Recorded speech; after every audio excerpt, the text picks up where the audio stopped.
Namaste, this is your Malika from grade 7 and today's video is the 15th episode of the Mahabharata. In the previous episode, we had discussed that reluctantly Yudhishthira gave his consent and Arjuna, Bhima and Krishna departed to Beauchamps in the kingdom of Magadha.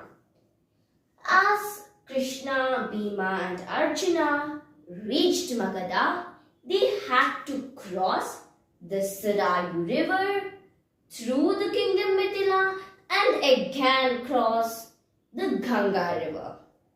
After reaching the city, before going into Jarasandha's capital, they dressed themselves as snataks, who were Brahmin students who had just completed their education. People in the city were astonished and started whispering to each other about the curious attire of these three. And as they made way to the palace, they didn't go through the main gate to reach the palace grounds, but by nimbly jumping up the walls. As they reached there, they demanded to meet King Jarasandha. But Jarasandha was deep in his prayers to Lord Shiva, and he instructed his staff to refresh the guests with milk and honey and request them to wait. But these three did not agree or take any refreshments.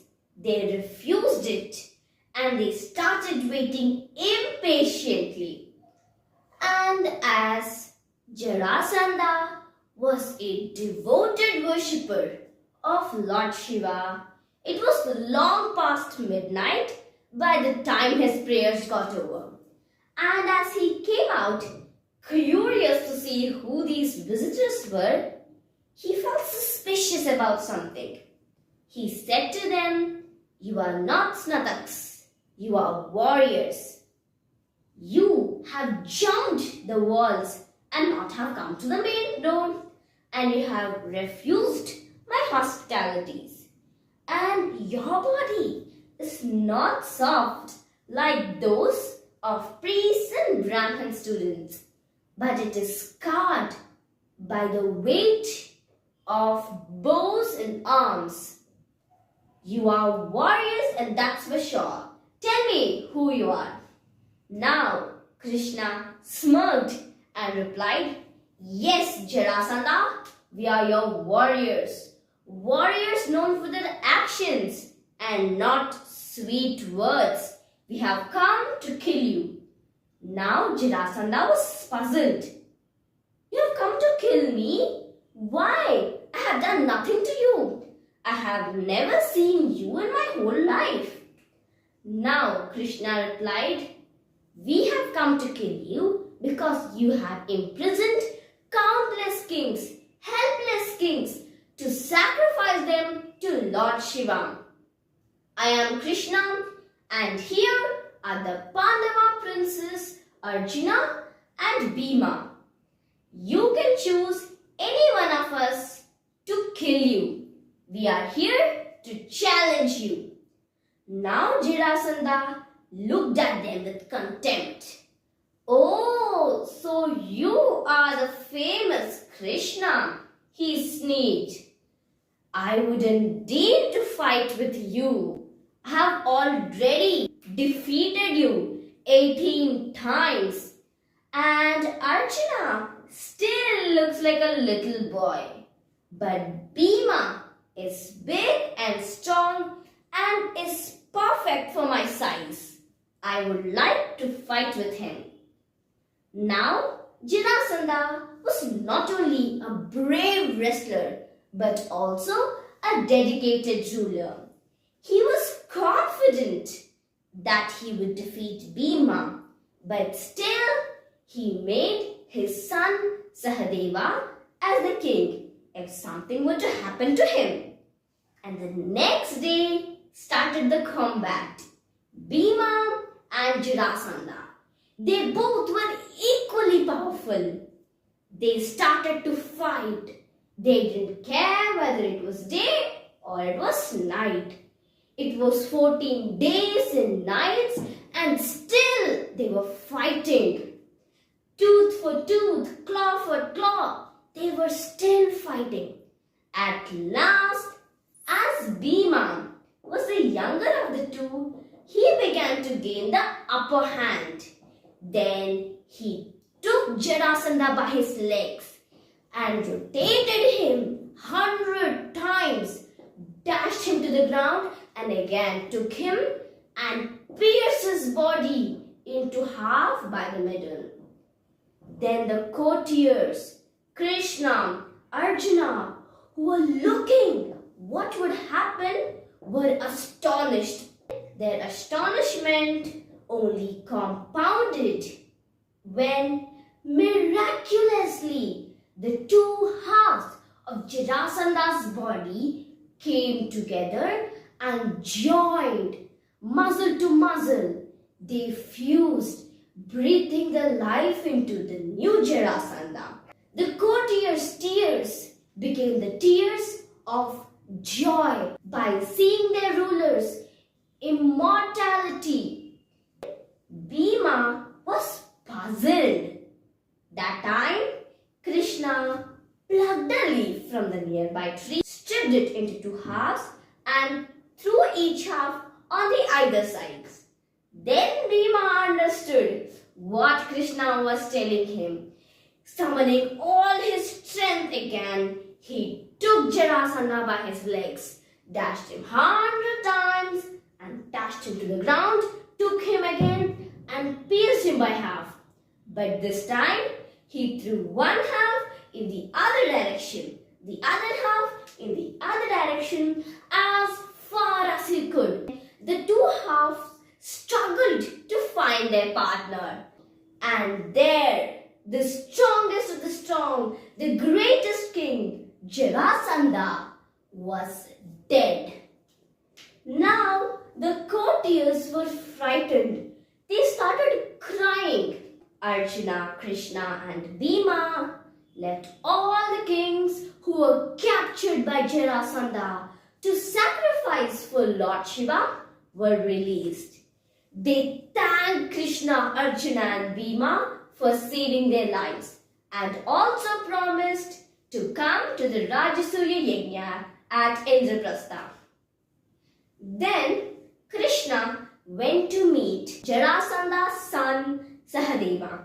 He took Sahadeva's right hand and placed his upon it and said, "My dear son, it is common for you to get angry with us as we have killed your father.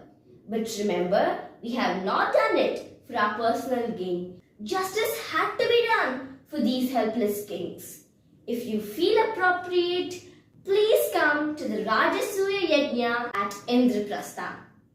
Now Sahadeva, moved by Krishna's humility, promised to come to the Rajasuya Yajna. After the defeat, Krishna, Bhima and Arjuna returned to Indraprastha. Yudhishthira was overwhelmed with joy. Then Arjuna was dispatched to the north and Bhima to the east, Nakula to the west and Sahadeva to the southern part of the Bharatvarsha to call all the other kings for the Rajasuya Yajna. For those who didn't agree with Yudhishthira's supremacy were defeated in battle, and most of them welcomed the Pandava brothers as Yudhishthira's emissaries. The day of the Rajasuya Yajna finally dawned, and on that day Yudhishthira was crowned as the king of kings, Rajasuya. And at the later part of the coronation, that is after the coronation, the kings or the people who came to the Rajasuya Yajna had to be honored for their importance. Now, Yudhishthira was in a dilemma. He didn't know which king should be honored. There was King Drupad, Draupadi's father, and here was King Vasudeva, the father of Krishna and Balarama. Here is Dronacharya, here is Guru Kripa, and many other great kings were there, and he didn't know whom he had to honor. So he turned towards the wisest of the wise, Bhishma, and asked, "My dear grandfather, whom should I honor?" Now, Bhishma took this question with great care, and he slid his eyes to the radiant Krishna and said, "My dear Yudhishthira, you have to honor Lord Krishna." And then Sahadeva, the youngest of the Pandavas, washed Krishna's feet with rose water, and they started honoring him. But life isn't so simple. Many of the kings were displeased with the choice that Yudhishthira had made. Among them was Shishupala, the king of Chedi, who was especially annoyed. He got up in rage and said, "Yudhishthira, how dare you honor Krishna in front of all of us? You have insulted all these great kings by honoring Krishna, the low cowherd of Madura." See, now Krishna and I have to do a combat, and we will see who should be honored, Shishupala said.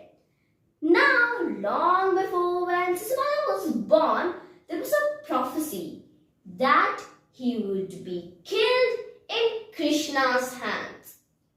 So, when Shishupala's mother first heard of this prophecy, she went to her nephew Krishna, as she was the sister of Vasudeva, the father of Krishna. And as she went, she begged Krishna to leave her son. Krishna then replied, "My dear aunt, I'll try my best to not kill him. But if he crosses 100 mistakes, he is sure to be killed by me."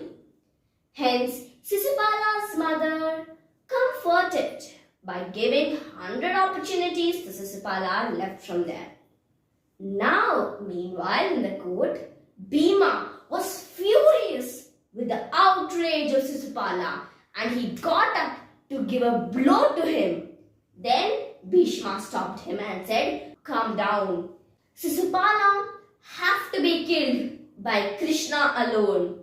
Fate is mysterious and it has a lot of surprises." And then Bhima sat. Now, the 100 insults, that is the limit that Krishna had given to Shishupala's mother, had got over. Hence, Krishna, as a warrior, have to accept the combat or the challenge that Shishupala had proposed to him in front of everyone. And hence, he said, "Okay," and they started fighting. Shishupala was killed in Krishna's hand. The once court filled with joy was now filled with spite. And Yudhishthira, a man who loves peace, was deeply disturbed by all this. As the day moved to end, almost all the kings left. Many of them were grumbling with anger. Now Yudhishthira was deeply disheartened. But the Kauravas, that is Duryodhana and Dushasana, and their evil uncle Shakuni, decided to stay on. And the ever kind, the ever good Pandavas were very happy that their cousins had decided to stay on. And they tried their best to provide them with the best hospitalities. But the spite that the Kauravas bore for Pandavas could not be changed. Hence, the Pandavas couldn't help change it. But still, they started treating him with utmost respect. And in my next episode, I will be telling you what will happen during the visit in Mayasabha. As the Kauravas had decided to see the beauties of Mayasabha, that they had heard many fables on it, we will see in our next episode what will happen as the Kauravas are curious to see the Mayasabha and what may lead to the Mahabharata war and the insult that Draupadi had to face.